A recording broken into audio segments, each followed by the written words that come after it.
سبيل الدموع سبيل مريح. فقام عثمان بن عفان رضی اللہ تعالی عنہ، حضرت عثمان بن عفان رضی اللہ تعالی عنہ کھڑے ہوئے. فقال صدقت یا عمر، عرض کیا عمر آپ نے سچ کہا ہے. پھر اپنے قائد کی طرف دیکھتے ہوئے عرض کیا وحبب الی من الدنیا ثلاث، تین چیزیں مجھے بھی بہت پیاری لگتی ہیں. رحمت عالم صلی اللہ علیہ وسلم نے عثمان کی طرف پیار کی نگاہوں سے دیکھا، دیکھتے بھی بڑے پیار کی نگاہوں سے تھے اپنے عثمان کو. کبھی کبھی فرماتے تھے عثمان میرا وہ رضاکار ہے کہ جب یہ فرش پہ چلتا ہے تو اللہ کے فرشتے عرش پر اس سے حیا کرتے ہیں. بڑے پیار سے دیکھا عثمان کی طرف. فرمایا تمہیں کیا پسند ہے عثمان؟ عثمان ابن عفان رضی اللہ تعالی عنہ نے فرمایا اللہ کے محبوب اطعام الجیعان وکسوۃ العریان وتلاوۃ القرآن، تین چیزیں مجھے بھی بہت پسند ہیں. بھوکوں کو کھانا کھلانا پسند ہے،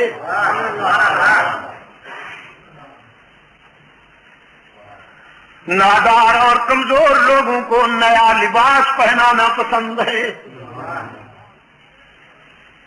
اور یہ وہ خوبیاں ہیں عثمان کی کہ زمانہ اسلام سے پہلے بھی عثمان کے دسترخوان پر بے شمار بھوکے کھانا کھاتے تھے.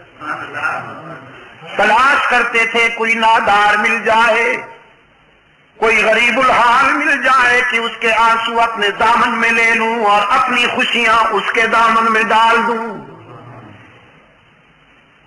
اس وجہ سے عثمان ابن عفان کی مقبولیت کا یہ عالم تھا کہ زمانہ اسلام سے پہلے بھی عورتیں جب اپنے بچوں کو سلاتی تھیں، لوریاں دیتی تھیں، تو اپنے بچوں سے کہتی تھی سو جا میرے لال، میں تجھ سے اس طرح پیار کرتی ہوں جیسے قریش عثمان ابن عفان سے پیار کرتے ہیں. فرمایا اطعام الجیعان، بھوکوں کو کھانا کھلانا پسند ہے. یہ میں آپ کو اس لیے نہیں سنا رہا میرے عزیز دوستوں کہ آپ سنیں اور مزے لے لیں اور بس پھر بھول جائیں. میں اس لیے آپ کے دلوں میں یہ سچائیاں اتار رہا ہوں کہ اللہ آپ میں بھی یہ اخلاقی خوبیاں پیدا کریں. سرکار دو عالم صلی اللہ علیہ وسلم نے فرمایا اس نیک آدمی سے کہہ دو جو ساری رات عبادت کرتا ہے، تسبیح ہاتھ میں رکھتا ہے، ہر سال حج پہ جاتا ہے، عمرے بھی ادا کرتا ہے، ذکر و فکر میں محو رہتا ہے، لیکن جو رات کو پیٹ بھر کر سو جائے اور اس کے پڑوس میں کوئی انسان بھوکا تڑپتا رہے. رحمت للعالمین صلی اللہ علیہ وسلم نے فرمایا اس عابد شب زندہ دار سے کہہ دو کہ وہ ہم میں سے نہیں، ہم اس میں سے نہیں. بھوکوں کو کھانا کھلانا پسند ہے، نادار لوگوں کو کپڑے پہنانا پسند ہے، اور ڈوب کر قرآن کی تلاوت کرنا بھی بہت پسند ہے. لاج رکھی عثمان میں، لاج رکھی اپنی پسند کی. جب تک جیتے رہے فیاضی کا دریا بھی بہتا رہا، سخاوت کا سمندر بھی موج زن رہا. اور پھر آخری وقت عثمان نے قرآن کا دامن نہیں چھوڑا، قرآن نے عثمان کو تنہا نہیں رہنے دیا. شہداء کی صف میں صرف عثمان منفرد مظلوم ہے کہ جس نے قرآن کے دامن میں آخری سانس لیے.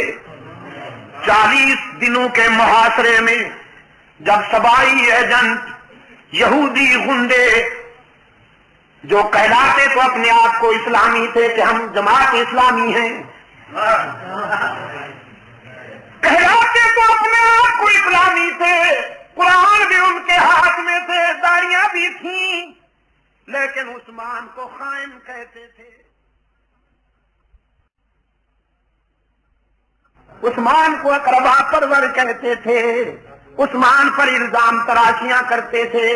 ان سیاسی گنڈوں نے حضرت عثمان کے گھر کا محاصرہ کیا، 40 دن تک عثمان پر آب و دانہ بند رکھا، پھر 40 دنوں کے بعد عثمان مظلوم پر یلغار کی۔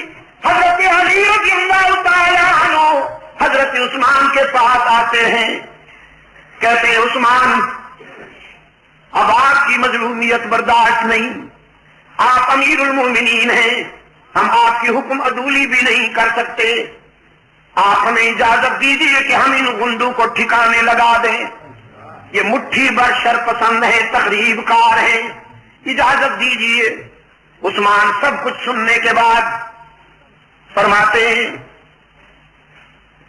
علی میرا ضمیر گوارا نہیں کرتا کہ میری وجہ سے خون ریزی ہو اور مدینے کی گلیاں انسان کے خون سے سرخ ہو جائیں۔ حضرت علی فرماتے ہیں امیر المومنین کتنے دنوں سے آپ کو بھوکا رکھا گیا ہے، پیاسا رکھا گیا ہے؟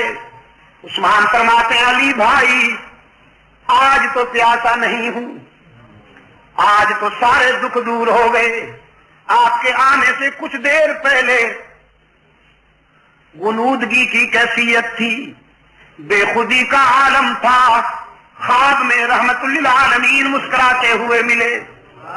رحمت عالم صلی اللہ علیہ وسلم نے فرمایا عثمان 2 راستے ہیں، ان میں سے ایک چن لو، ایک راستہ یہ ہے کہ اپنے دشمنوں کے لیے بد دعا کرو، وہ ہلاک ہو جائیں، زمین پھٹے گی اور غرق ہو جائیں، اور دوسرا راستہ ہے صبر والا، دوسرا راستہ ہے صبر والا، پہلا راستہ ہے جذبات والا اور دوسرا راستہ ہے صبر والا۔ تو اگر صبر کرو، روزہ رکھا ہوا ہے آپ نے، افطاری ہمارے ہاں عالم برزخ میں آ کے کرنا۔ حضرت عثمان نے فرمایا میں نے اپنے آقا سے کہہ دیا ہے حضور میں دوسرا راستہ پسند کرتا ہوں، صبر کروں گا، آپ دعا فرمائیں کہ اللہ مجھے صبر کے مرحلے میں کامیاب کر دے۔ رحمت عالم صلی اللہ علیہ وسلم نے سینے سے لگا لیا، حضرت عثمان فرمانے لگے میرے سینے پر حضور اکرم صلی اللہ علیہ وسلم نے پیار کا ہاتھ رکھا، ساری پیاس دور ہو گئی، میں اب تک دل کی گہرائیوں میں حضور کے ہاتھ کی ٹھنڈک محسوس کر رہا ہوں۔ اور فرمانے لگے علی میرے آقا نے فرما دیا ہے کہ آج افطاری حضور کے دسترخوان پہ ہونے والی ہے، نظام کائنات درہم برہم ہو سکتا ہے، میرے آقا کا اشارہ غلط نہیں ہو سکتا، صبر کروں گا، آپ بھی صبر کیجئے۔ نماز عصر پڑھی، لباس بدلا، قرآن کو سامنے کھول کر بیٹھ گئے، بڑی سختی والا قرآن کریم تھا، چمڑے کے اور آنکھ پہ لکھا ہوا، قرآن کریم کی تلاوت شروع کر دی، پہلے پارے کی آخری آیتیں تلاوت ہو رہی تھی کہ قاتل دیوار پھاند کر اندر آ گئے۔